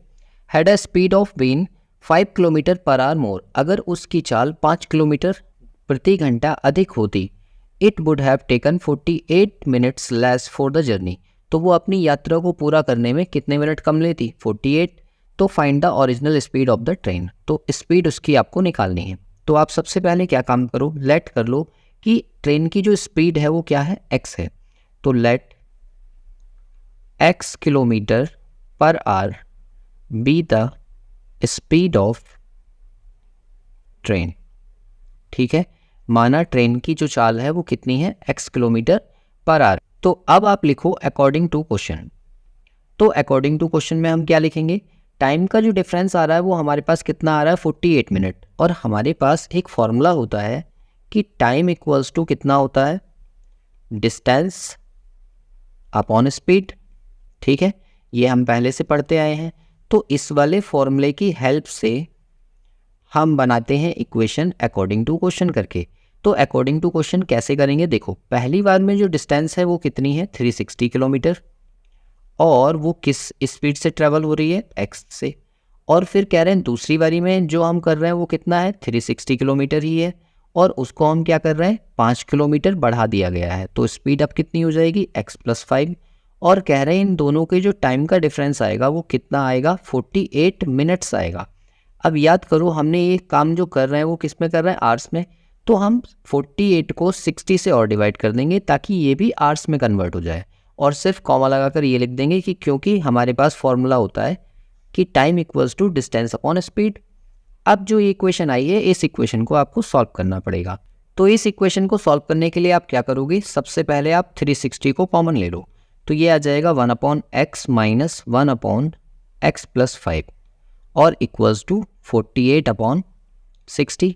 अब इन टर्म्स को कट करने की कोशिश करो। तो क्या कोई टर्म कट हो सकता है, देखो आप 48 को कट कर लो 12 से, कि 12 4 जा 48 होते हैं और 12 3 जा 30, यहाँ से कट जाएगा, और 4 से इसको कट कर लो, ये आ गया 15। बाकी जो बचे हुए टर्म्स हैं उनको एलसीएम ले लो। तो यहाँ से एलसीएम कितना आ जाएगा x प्लस 5, और इनकी क्रॉस मल्टीप्लाई कर देंगे तो ये हो जाएगा x प्लस 5 माइनस x। और ये वाला जो 30 है इसको भेज दो उधर 15 के साथ में इनटू होने के लिए, क्योंकि इधर कोई चीज़ इनटू में है तो दूसरी साइड वो अपॉन में जाएगी। अब यहाँ से देखो इसको आगे सॉल्व करो तो x से x तो कैंसिल आउट हो गया, बचा 5 अपॉन इसके अंदर इनटू कर दो तो ये हो गया x स्क्वायर प्लस 5x, और इक्वल्स टू इन दोनों की मल्टीप्लाई कर दी तो ये हो गया 450। अब इसके बाद में इनकी वापस से क्रॉस मल्टीप्लाई कर दो। तो क्रॉस मल्टीप्लाई के बाद आपको क्या मिलेगा, 450 की इंटू 5 से होगी और इन दोनों की x से, तो x square plus 5x equals to दोनों का इंटू होगा तो ये आ जाएगा आपका 2250, और ये सारे टर्म्स एक साइड ले आओ। तो x square plus 5x minus 2250 equals to 0। ये आ गई हमारी क्वाड्रेटिक इक्वेशन, और इस क्वाड्रेटिक इक्वेशन के आपको फैक्टर करने पड़ेंगे कि 2250 के ऐसे टुकड़े जो प्लस करके 5 दे जाएं। तो आप इसको क्या बनाओगे, x स्क्वायर प्लस के 50x और minus 45x minus 2250 equals to 0। पहले दोनों में से x कॉमन आ गया तो x प्लस 50 बच गया, माइनस दूसरे से 45 कॉमन ले लो तो x प्लस 50 बच जाएगा इक्वल्स टू 0। एक फैक्टर आ गया x माइनस 45 और दूसरा फैक्टर आ गया x प्लस 50 इक्वल्स टू 0। अगर आप पहले टर्म को 0 करते हो कि x माइनस 45 इक्वल्स टू 0 हो, तो x की वैल्यू कितनी आ जाएगी 45, ठीक। और दूसरी वाली कंडीशन में इफ़ x प्लस 50 को आप 0 करते हो तो x की वैल्यू आएगी माइनस के 50। तो आप मुझे ये बताओ क्या ट्रेन की चाल नेगेटिव हो सकती है? नहीं हो सकती, तो इस वाली वैल्यू को आप नेगलेक्ट कर दो, ठीक है। चाहे तो आप लिख सकते हैं कि इसको हमने किस लिए छोड़ा है, क्योंकि ट्रेन की जो स्पीड होती है वो कभी भी नेगेटिव नहीं होगी। और फिर ये जो आंसर आया है ये हमारा इस क्वेश्चन का रिक्वायर्ड आंसर है। सो आप इसके नीचे लिख दो कि 45 kilometre per our is the speed of train, ठीक है। और फाइनली ये हमारा आंसर हो गया। क्वेश्चन नंबर 18 को देखो, तो 18 में आपसे कहा गया है कि find the roots of the following quadratic equation. तो देखो यहाँ दो इक्वेशन आपको दे रखी हैं, दोनों को हम 1 बाय 1 सॉल्व करते हैं। और देखो मैं आपको बताऊंगा कि इस क्वेश्चन में एक खास बात क्या है।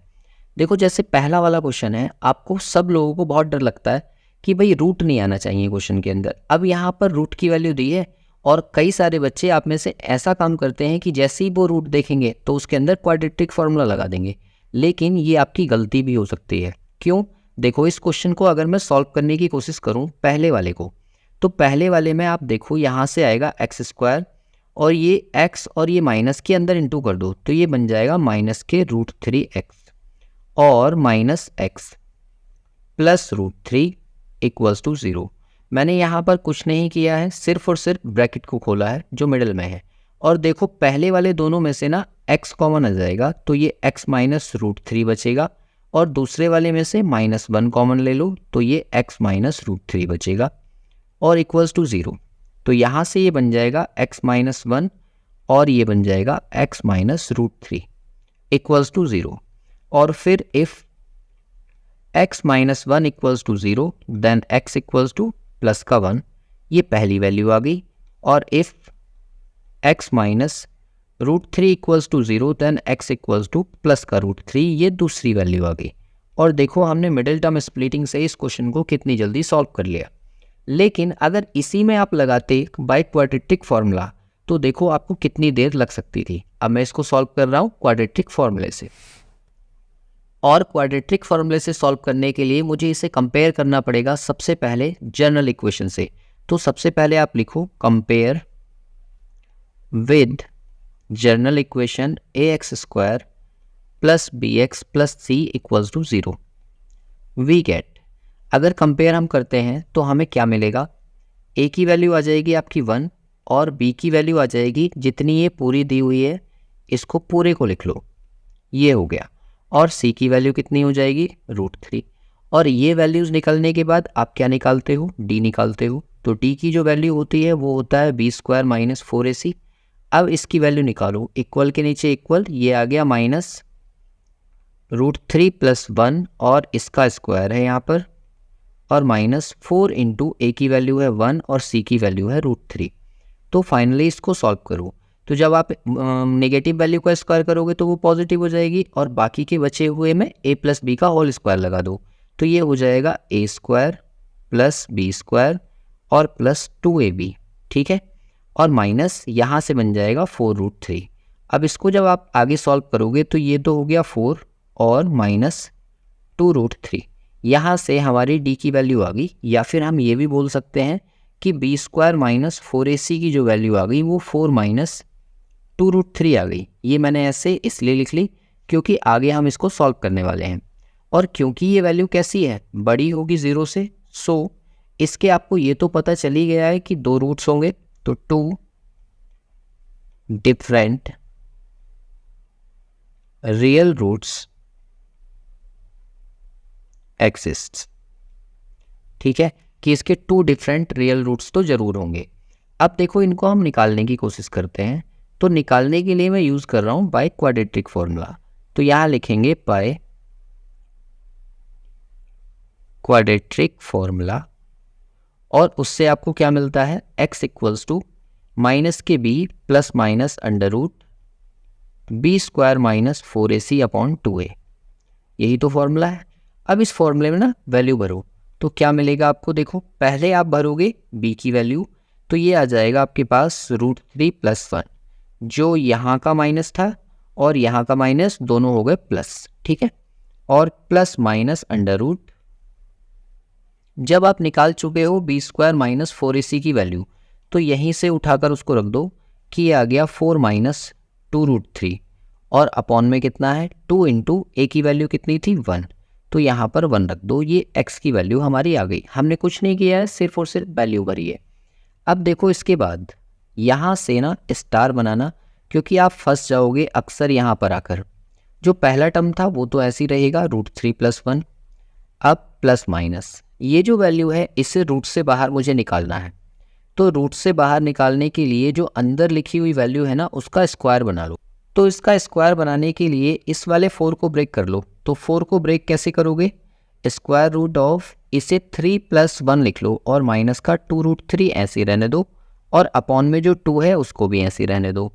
इक्वल्स टू यहाँ से आ जाएगा ये √3 + 1 और प्लस माइनस अंडर रूट। अब आप मुझे बताओ कि इस वाले 3 को मैं √3 का स्क्वायर लिख सकता हूँ ना, और प्लस 1 का स्क्वायर और यहाँ से -2 इंटू √3 इंटू 1, ठीक, और अपॉन 2। ये मैं आपको इतना डीपली इसलिए समझा रहा हूँ ताकि आपसे मिस्टेक ना हो। x इक्वल्स टू यहाँ से आ गया √3 + 1 और प्लस माइनस अंडर रूट। ये जो टर्म बन गया ये a² + b² - 2ab जो कि होता है a - b का होल स्क्वायर, तो ये बन जाएगा √3 - 1 का होल स्क्वायर और अपॉन 2।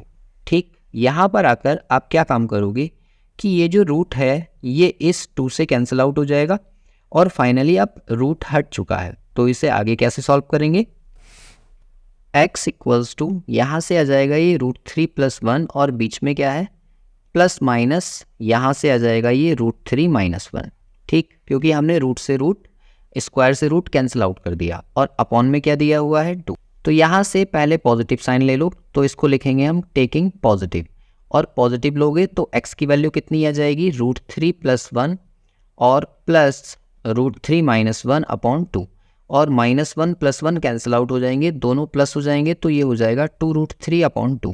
2 से 2 कैंसिल आउट, तो x की वैल्यू कितनी आ गई √3। ये पहली वैल्यू है।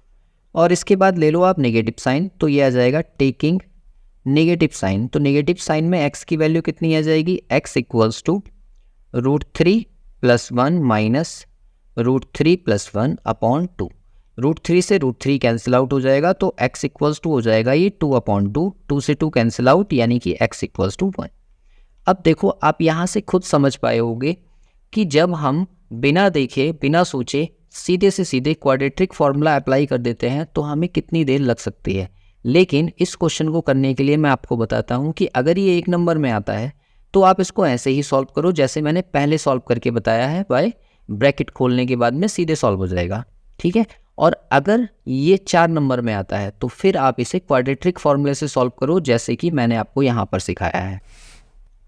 इसके बाद देखो इसके बी पार्ट को हम कैसे सॉल्व करेंगे। तो बी पार्ट में आपको दे रखा है, इसको सबसे पहले आप कंपेयर कर लो कि कंपेयर विथ, और हम इक्वेशन लिख लेंगे ax² + bx + c = 0। मैंने कैपिटल्स में क्यों लिखी है, क्योंकि यहाँ पर मुझे स्मॉल a दिख गया था ताकि मेरे वेरिएबल मिक्स ना हो जाए, ठीक है, इसलिए मैंने इसको ऐसा किया।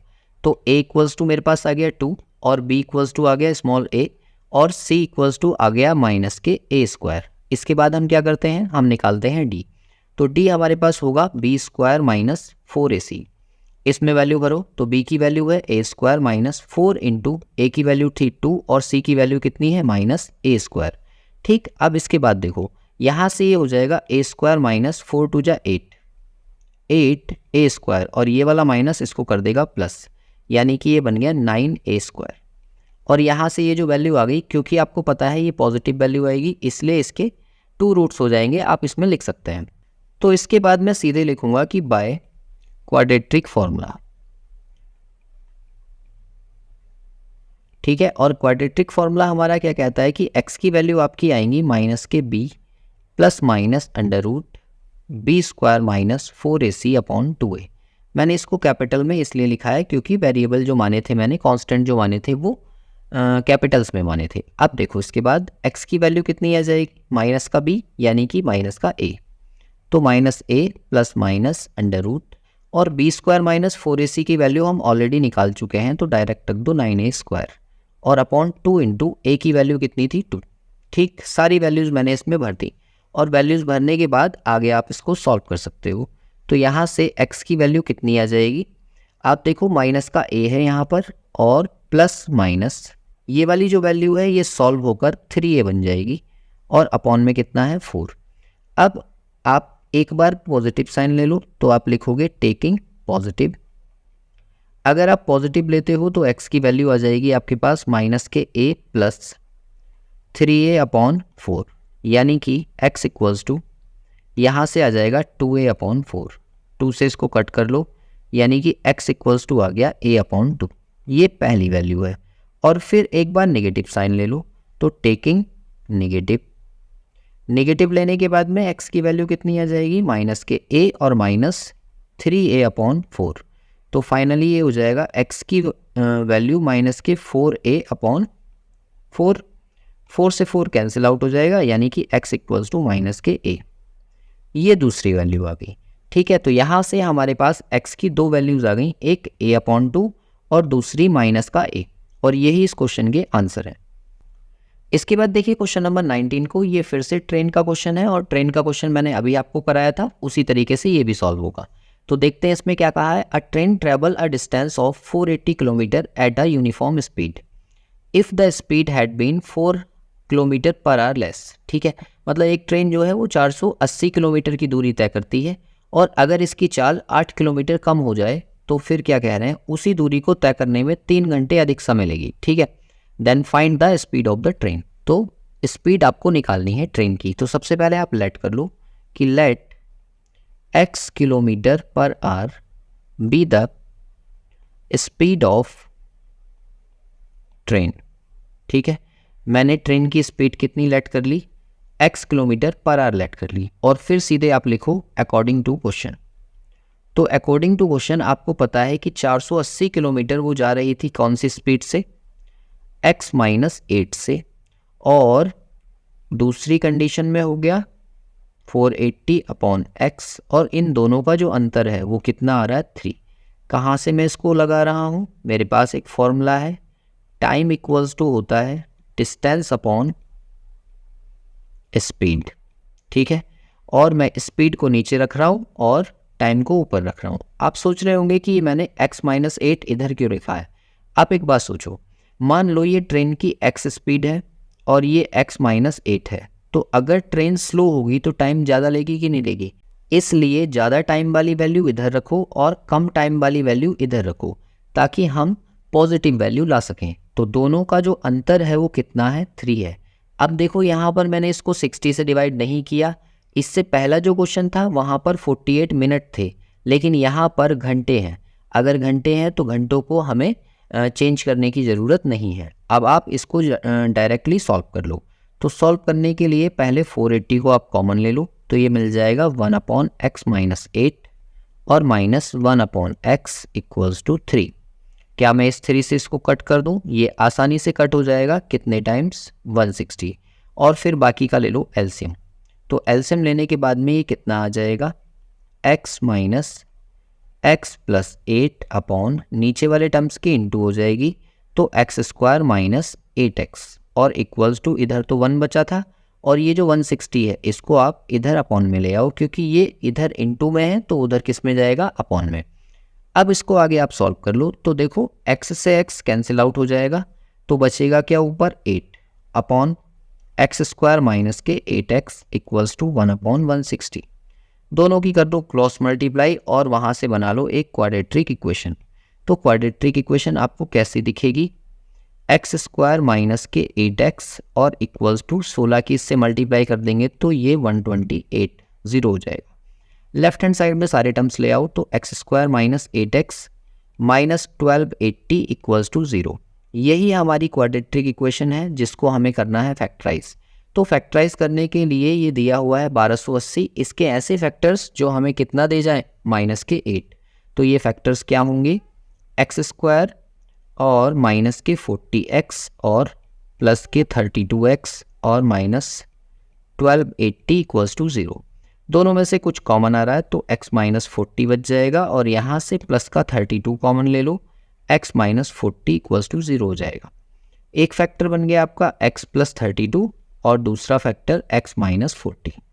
अब आपको पता है इनको 1 बाई 1 0 के बराबर करना पड़ेगा। तो इफ़ x प्लस 32 को अगर मैं 0 के बराबर करूं तो x की वैल्यू माइनस के 32 आएगी। क्या ये स्पीड हो सकती है? नहीं, इसलिए इसको नेग्लेक्ट कर दो और लिख दो कि स्पीड कांट बी नेगेटिव, इसलिए हमने इसको छोड़ दिया। और दूसरा x minus 40 equals to 0 then x equals to plus के 40, और ये जो है ये हो सकती है, इसलिए लास्ट में आप लिख दोगे hence the original speed of the train is 40 kilometre per our, और ये फाइनल आपका आंसर हो जाएगा। इसके बाद देखिए क्वेश्चन नंबर 20 को। इसमें कहा गया है कि एक इक्वेशन आपके पास है, और वो इक्वेशन मैं यहाँ लिख लेता हूँ पहले, एक्स स्क्वायर प्लस 1 का स्क्वायर और minus x square equals to 0। पूछ रहे हैं इसके बारे में आप बताइए कि इसके 4 मूल होंगे या 2 रियल रूट्स होंगे या कोई भी रियल रूट नहीं होगा या फिर एक रियल रूट होगा, ये आपको बताना है। तो देखो इस इक्वेशन को आप सॉल्व करने की कोशिश करो। आपको याद होगा एक फॉर्मूला होता है ए स्क्वायर माइनस बी स्क्वायर, और उसके अकॉर्डिंग एक बार इन टर्म्स को प्लस में लिख लेते हैं और एक बार इन टर्म्स को माइनस में लिख लेते हैं, यही तो होता है। तो आप एक बात सोचो, ये वाला पूरा टर्म इसके ऊपर भी स्क्वायर है और ये वाला पूरा टर्म इसके ऊपर भी स्क्वायर है, तो क्या मैं इसको ऐसे नहीं लिख सकता कि एक बार इन दोनों को प्लस कर दो, ये वाला टर्म और प्लस एक्स, और एक बार इन्हीं टर्म्स को माइनस कर दो, तो ये वाला टर्म और माइनस एक्स इक्वल्स टू 0। तो यहाँ से आपके पास 2 इक्वेशन आ जाएंगी, एक x square plus x plus 1 और दूसरी equation x square minus x plus 1 equals to 0। अब हम पहले वाले को इक्वल 0 करते हैं, तो x square plus x plus 1 equals to 0। अगर इसको हम 0 करें तो ये हमारे पास कैसी इक्वेशन है? ये एक क्वाड्रेटिक इक्वेशन है, और क्वाड्रेटिक इक्वेशन के लिए आपको पता है कि बी स्क्वायर माइनस 4ac होता है। तो यहाँ से बी स्क्वायर कितना हो जाएगा? 1 स्क्वायर माइनस 4 इंटू 1 इंटू 1, तो यहाँ से मिलेगा आपको 1 माइनस 4 यानी कि माइनस के 3, और ये वैल्यू 0 से छोटी है। तो क्या इस वाली इक्वेशन से आपको कोई रियल रूट मिल सकता है? एक भी नहीं मिलेगा, क्योंकि यहाँ से तो ये नेगेटिव वैल्यू आ गई। अब दूसरे वाले को सॉल्व करो। If x square minus x plus 1 equals to 0, then यहाँ से भी हम बी स्क्वायर माइनस 4ac निकाल के देख सकते हैं। तो हमें क्या मिलेगा? माइनस 1 का स्क्वायर माइनस 4 इंटू 1 इंटू 1, तो फाइनली ये भी कितना मिलेगा? 1 माइनस 4 यानी कि माइनस 3, और ये वैल्यू भी कैसी है? 0 से छोटी। तो क्या यहाँ से हमें कोई रूट मिलने वाला है इस इक्वेशन को सॉल्व करके? बिल्कुल भी नहीं मिलेगा।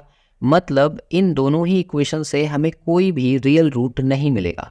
तो हम इसका आंसर क्या कह देंगे कि कोई भी रियल रूट नहीं होगा। सी ऑप्शन जो होगा इस क्वेश्चन का करेक्ट हो जाएगा। आई होप इस वीडियो के सारे क्वेश्चंस आपको समझ में आए होंगे। अगर किसी में कोई डाउट है तो आप कमेंट कर सकते हैं। बाकी मिलते हैं इससे अगली वीडियो में नेक्स्ट क्वेश्चंस के साथ।